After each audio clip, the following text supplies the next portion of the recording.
Thank you very much. Thank you very much for that very warm welcome. And I would like to welcome the Atlas Foundation Board of Directors and IHS people and other out-of-town guests to the Washington area.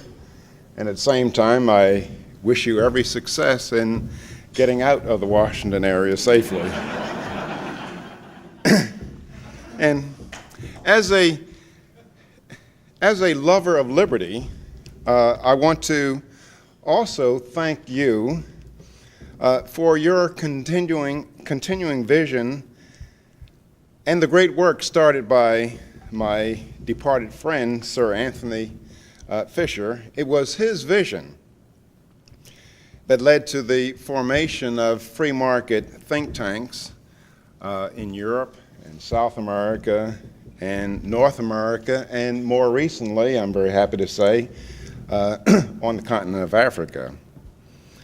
And I think that it was his vision and others that if mankind is left to his own devices, he would settle down and naturally be a capitalist. And I think that the vision of the institutes and the great work of the institutes that Sir Fisher set up was kind of seen in my getting these people, as Alex talked about, to help me talk to 5 million Americans on the Rush Limbaugh show, and I tell you that the listeners were enthused with the Atlas Foundation sponsored institutes. Scholars that I had. Now, when I said that mankind's natural tendency is to be a capitalist, I should have also said that this tendency includes a high standard of morality. And indeed, most of the problems that we encounter represent a breakdown in moral standards, which are part and parcel of capitalism, free markets, laissez-faire, whatever name we might give to the process where property is privately held and mankind goes about his ordinary business engaging in peaceable, voluntary exchange. Frederick Bastiat, which I'm quite sure most of you know about, he's the French philosopher economist who wrote an excellent little book called The Law. And if you have not read the book, your instructions are to read the book tomorrow. And if you don't have the book, write me a letter and I will send you a copy of the book. Frederick Bastiat said, when law and morality contradict one another, the citizen has the cruel alternative of either losing his sense of morality or losing his respect for the law. We Americans are increasingly encountering Bastiat's cruel alternative. And let me spend just a few moments examining this phenomenon. Traditionally, the common law assumption was that if one behaved morally and used common sense, the reasonable person doctrine, some of his actions could possibly lead to civil penalties for accidents and mistakes, but not to criminal penalties. With the growth of the Leviathan state in our country, that has all changed. Under what lawyer James D. DeLong calls the new criminalization in our country, with its increased complexity and arbitrary provisions, no American can rely on his moral compass or common sense to steer him clear of criminal prosecution. For example, let me give you a few examples. An engineer in Maryland was contracted to do work on private property. He was imprisoned for polluting the navigable waters of the United States by merely dumping 2 truckloads of soil on dry land. A rancher was criminally prosecuted for clearing brush from old irrigation ditches. Another man was brought before a grand jury for stabbing a falcon, whatever you want to call him, with a pitchfork that was killing one of his chickens. Another man was charged for shooting a bear in self-defense. In Newark, New Jersey, 500 people have been fined for putting aluminum cans in their trash. These and possibly thousands of other examples damage the societal sense of morality. That is, people who see themselves as responsible, law-abiding people begin to develop a contempt for the law. And when we lump what's trivial with what's barbaric as criminal activities, as we are increasingly doing in our country, it undermines our sense of moral priorities. As in the case of Newark, where 500 people have been fined for deliberately or inadvertently putting beer cans in their trash. That kind of says to people, well, it's more important to prosecute people for these kinds of activities than to prosecute all the thieves, murderers, and rapists in Newark, New Jersey. The growth of the Leviathan state is undermining our moral priorities, I believe. Deficits and debt are another example of our declining morality in our country. Now, we all know that we have federal deficits exceeding $300 billion a year. I know at the Clinton administration they give another number, but if you take away all the games, you're talking about $300 billion or more a year. And we have a national debt that's approaching $5 trillion. And matter of fact, that $5 trillion national debt is understated because if we include all federal obligations, such as Social Security, government retirement guaranteed loans, et cetera, we'd be talking about something closer to $16 trillion. Now, this is something unprecedented in our history. For the most part, the only time in our history when we ran deficits was during war times. In 1787, federal spending was about $3 million a year, or about $1 per citizen. By 1910, the federal government spent a little more than $600 million a year, about $6.75 per person. By 1929, the federal government spent $3 billion a year, and they went up to $29 per person. Today, the federal government spends over $4 billion per day, and that comes to $6,000 per person, and controlling for inflation, that represents a 9,000% increase in federal spending between 1929 and today. Now, our founding fathers, who were paying about 67 cents a year in taxes, they went to war with Great Britain,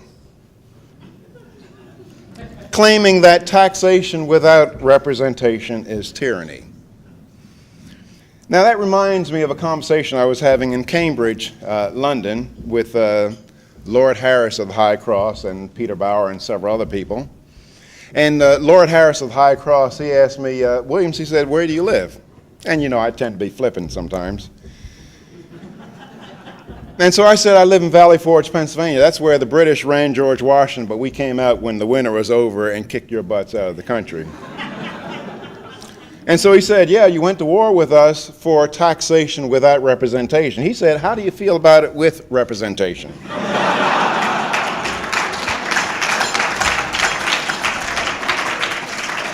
So I owe Lord Harris of High Cross, I got you. Now, our profligate spending is another example of moral decline, because we've lost fiscal discipline and regard for future generations. After all, we might ask, what is the moral basis for imposing massive obligations on future generations in the name of bread and circuses? But the tragedy of it all is that there's little indication or incentive to reverse that trend. In 33 years, we've had one balanced budget in our country, but Congress tries. Going back to 1974, we remember that Congress passed the Budget Control Act. You might ask, is the budget in control? In 1979, Congress passed the Balanced Budget Act, making balanced budgets the law of the land. Now, you, of course, remember the 1984 tax increases that were widely publicized and sold to Americans as a down payment on the deficit. In 1985, we had the Gramm-Rudman-Hollings Emergency Deficit Reduction Act, which mandated a balanced budget by the end of 1992. Then we had the 1990 budget deal that was supposed to cut the deficit in half. And of course, last year we had the budget deal, which was the largest tax increase in our history, again sold to Americans as a deficit fighter. Now, I think one of the things we have to recognize is that there's little private incentive among all of us to downsize government spending.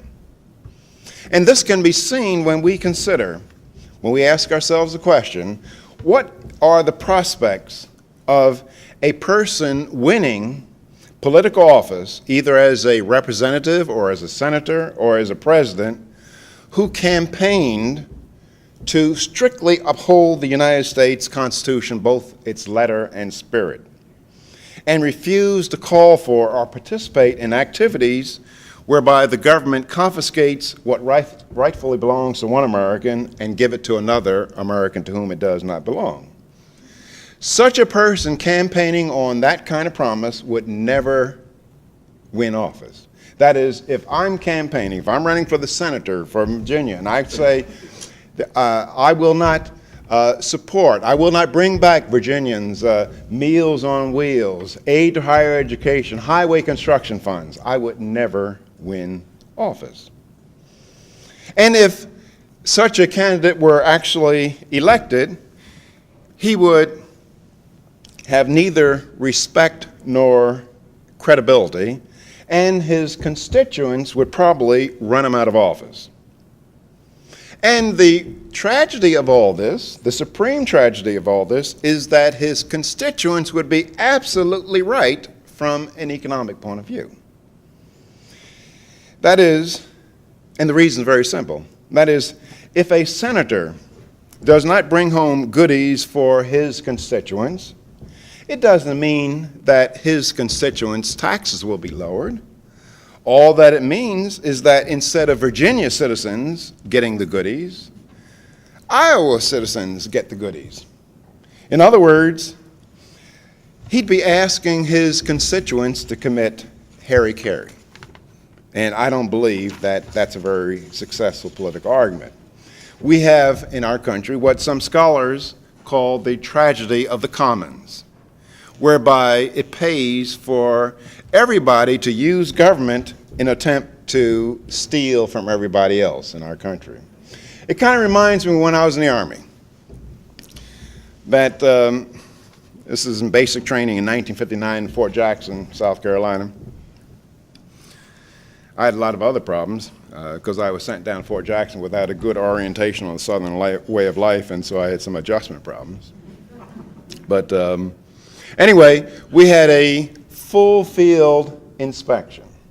And I showed up at the inspection without my mess kit. And the sergeant standing about an inch and a half away from my face, shouting in my face, asking me where my mess kit was. And I told him it was stolen. He said, "That's no damn reason for showing up at a full field inspection without your mess kit." He says, "If somebody steals yours, steal somebody else's." Now, that might be a great way to run an army, but it's not the best way to run a country. That is, it pays for us to become a nation of thieves, given the status quo, or the tragedy of the commons. Now, other problems arise as government grows. We know that government has been growing, and we know that it encounters fiscal problems.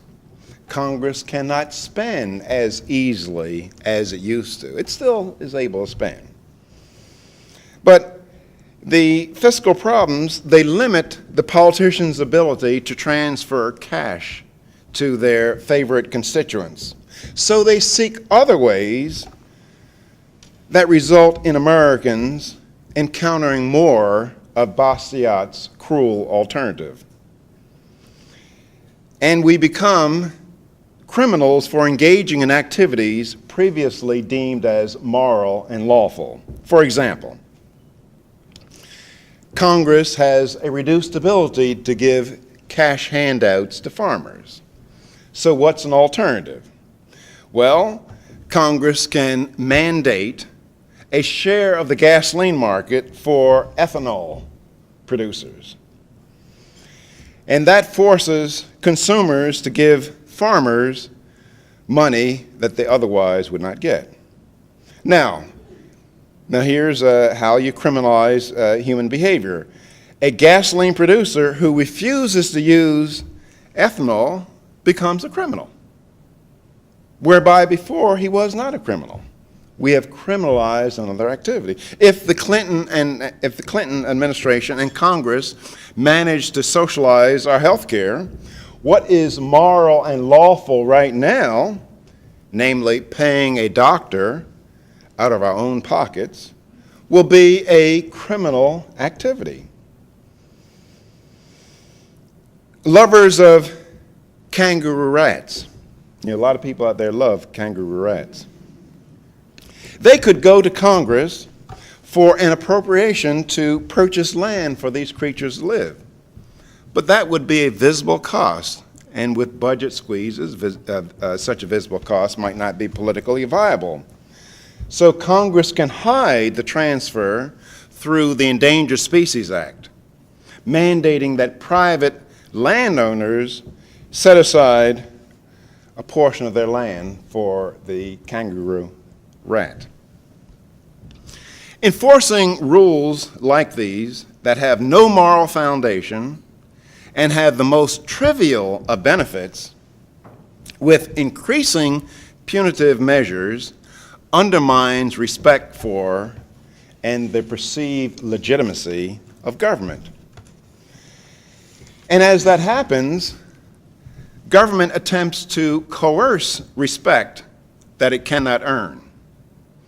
And because there are enforcement costs and the lack of resources, government has to exact draconian penalties for minor offenses in order to set examples as a means to get general compliance.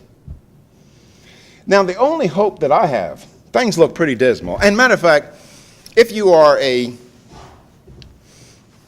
I think one has to recognize that the normal state of human affairs is for a person to be subject to arbitrary control and abuse by others.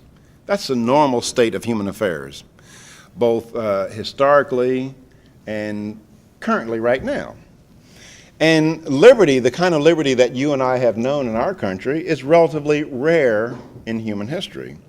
It's not the normal state of affairs. I'm very sure that if a historian writing 300 years from now, he may very well say, well, look, we had this little historical curiosity called liberty, mostly in the Western world for a few years, but everything went back to the way that it always was. So I'm not all that optimistic about liberty, but the only hope that I have for the amputation of the heavy hand of government in our country is the 10th Amendment movement, the embryonic 10th Amendment movement going on in many parts of our country. You know, I've been writing a nationally syndicated column for about 14 years, and last October, I wrote a column that brought in the most favorable and supportive mail that I've ever received. And the column started out with a sentence that I said in the column that I think that we reached the point in our country where liberty-minded Americans need to start thinking about secession. And I was saying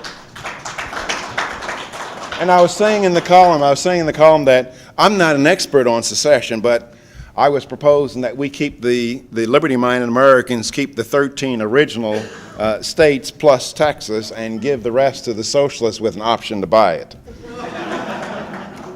But anyway, after having written that column, I got quite a few letters about movements that I had not heard of previously.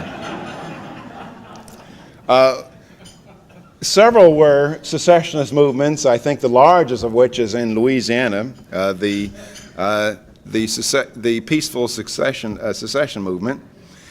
One was the ultimatum resolution that's headed by, I believe, ex-Governor Bracken or something like that in Utah. And the ultimatum resolution, these people in Utah are trying to get 38 state legislatures to call for the dissolution of the federal government when the national debt gets to $6 trillion. That was the trigger point. But there's a 10th Amendment movement that's very interesting, and it's a movement going on mostly in the western part of the United States, which suggests, by the way, that if you look at the states that are actually involved with this movement, they're mostly in the West, we might be able to just divide the country, use the Mississippi River, and divide the country up. Called West United States and East United States, if you went secession route. But anyway, legislatures in Hawaii, Colorado, and Missouri have already passed resolutions demanding that the federal government obey both the letter and the spirit of the 10th Amendment and cease and desist from federal mandates. 14 other states have a similar document in the introduction or draft stage. Now, Colorado, very interestingly, it has put a bit of teeth in its version of the 10th Amendment movement. That is, Colorado has passed Senate Bill 157, for any of you who are interested in reading it, requiring that state agencies, when making budget requests to comply with a federally mandated or authorized program, they must show to the satisfaction of 3 bodies in Colorado that the program is both authorized under the federal Constitution and the state Constitution. Now, Colorado is going another step, which I think will prove to be very interesting, and that is they're working on a measure now whereby in the event that the federal government retaliates, let's say they say to Colorado, well, you're not removing, we told you to get rid of asbestos in schools and you're not removing it, and therefore we're going to cut off your highway construction funds. Well, what Colorado is doing, it's currently in process of writing a bill whereby they will withhold taxes that they collect and remit to the federal government. to the extent of the amount that the federal government has cut the highway funds. For example, they just won't remit the federal gasoline tax to the federal government. I think that all of us need to support these movements, because if the federal government is forced to obey the 10th Amendment to the Constitution, well, then some of the other issues fall by the wayside, such as some of the takings under in violation of the Fifth Amendment, or the Brady Bill, or other kinds of things, other kinds of measures by the federal government. They would fall aside if we can get the federal government to obey the 10th Amendment to the Constitution. Let me just close by saying that the strongest weapon that we have against government encroachment on our liberties is in the arena of ideas. And on that note, I wish the Atlas Foundation and the Institute for Humane Studies and related think tanks and their prodigy continued success. We need all the help that we can get as we do battle with the Hun. Thank you very much. Thank you very much.